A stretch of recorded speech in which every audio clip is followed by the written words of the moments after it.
When I record guitar in Ableton Live, I use the Neural Quad Cortex a lot. If I go over to my main desktop here, you can see that I'm using the Cortex control, and I've got a guitar amplifier loaded up here on my computer. A lot of times what I'll do is use the Benson Chimera plugin from Mixwave, and I also use the Milkman amp plugin from Mixwave, and I use the 2Rock plugin from Mixwave as well.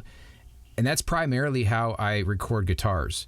Now, I want to point out that I do have a matchless Laurel Canyon sitting next to me, as well as a Benson Monarch Reverb Plus. And that's where I come up with parts. So when I'm in my room by myself, I grab my hearing protection and I play guitar at really loud volumes.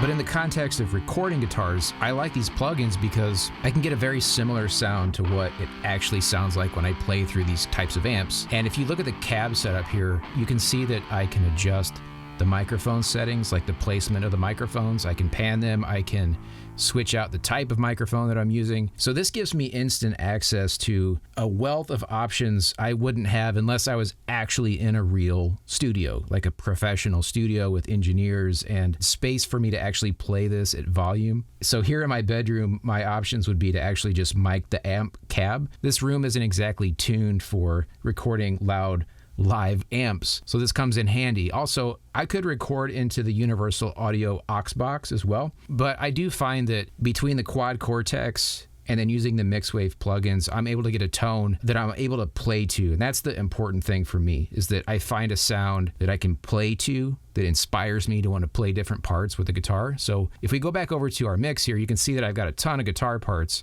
mapped out here. Everything that's in this sort of pinkish red color is a guitar part. And if I go to the chorus section and just solo the guitar, it sounds like this.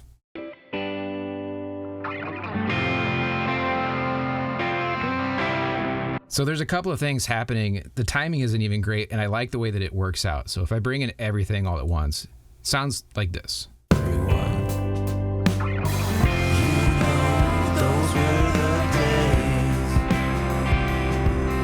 So that heavy guitar part is like ba-na-na-na-na-na. It just kind of fills this little void. The drum part actually changes going from the verse to the chorus, and we're going to check that out in another video. Stay tuned.